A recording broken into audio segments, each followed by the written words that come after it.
Dear God, bring the whole tithe to the store, so that I may have food in my house. Test me in this, says the Lord Almighty, and see if I will not open the springs of heaven and bless so much that there will not be enough room to hold it. One who loves money never has enough.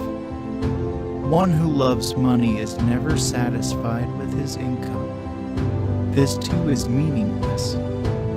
There should be no debt except debt to love one another. For he who loves others has fulfilled the law. What the righteous has is better than the wealth of the many wicked.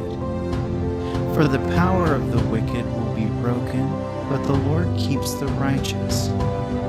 Dishonest money decreases, but one who collects money little by little, it increases. Keep your life free from the greed of money, and be content with what you have. For God has said, I will never leave you, I will never leave you. If you want to be perfect, then go. Sell your wealth and give it to the poor, and you will find wealth in heaven. Then come, follow me. Why should fools have money to buy intelligence when they cannot understand it? No one can serve two masters. Either you will hate one and love the other, or you will be devoted to one and despise the other. You cannot serve both God and money. Then some soldiers asked him, And what should we do? He replied, Do not extort money and do not falsely accuse people. Be satisfied with your salary. Do not charge any interest, for the greed of money is the root of all evil. Some people who yearn for money have strayed from the faith and pierced themselves with many sorrows. Do not charge interest. Even if any fellow Israelite has the interest, he can earn on money or food or anything else. Jesus entered the temple courtyard and drove out all those who were trading there. He made money changers' tables and doves. He overturned the vendors' benches. He said to them, It is written, My house will be called a house of prayer, but you are making it a robber's den.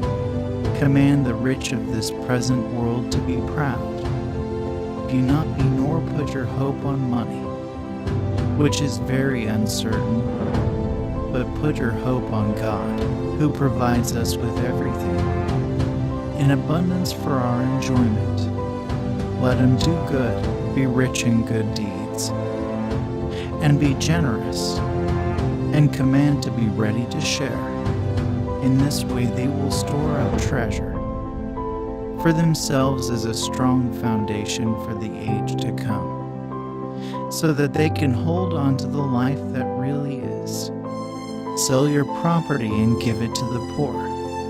Provide for yourself a purse that will never perish.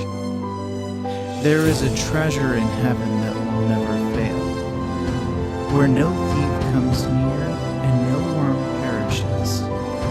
If the Lord your God makes you poor among your fellow Israelites in any city in the country, do not be harsh or harsh on them. Be careful not to practice your righteousness before others so that they may see them. If you do so, you will receive no reward from your Father in heaven. So when you give charity to the poor, trumpets don't declare to him, as hypocrites do in synagogues and on the streets, to be respected by others. Truly, truly, I say to you, they have received their full reward.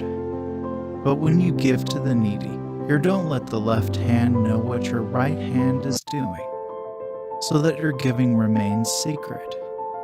Then your Father, who sees the works done in secret, will reward you. Peter answered, May your wealth perish with you, Because you thought that you could buy God's gift with money, Jesus sat down in front of the place where the offerings were kept and saw the crowd pouring their money into the temple treasury. Many wealthy people threw away large amounts, but a poor widow came and put away 2 very small copper coins, which cost only a few cents.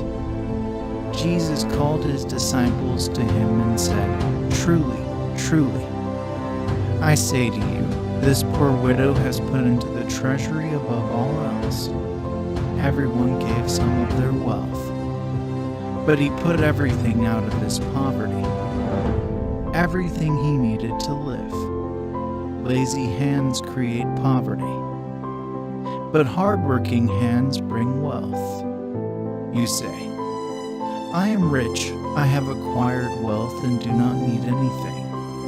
But you do not know that you are wretched, pathetic, poor, blind and naked. Suppose one of you wants to build a tower. Wouldn't you first sit down and estimate the cost to see if you have enough money to complete it? Knowledge is a shelter like wealth is a shelter.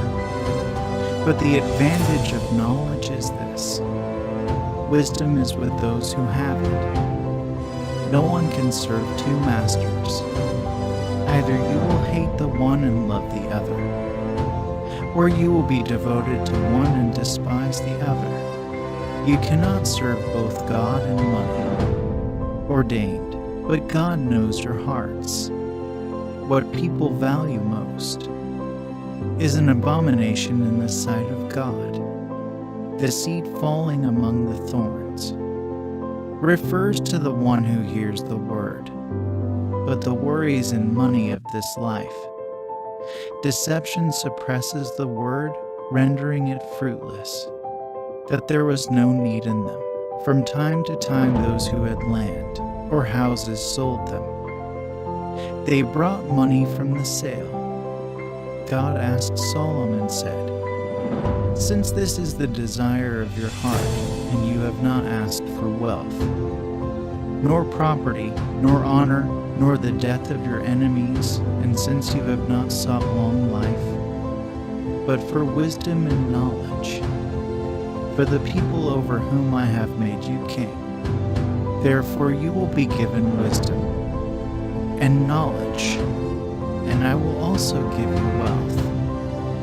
Wealth and prestige like no king who was before you, and there will be no one after you. Yahweh will open the heavens, the storehouses of his grace, that in due time rain may rain on your land and bless all your works. You will lend to many nations, but you will not borrow from any.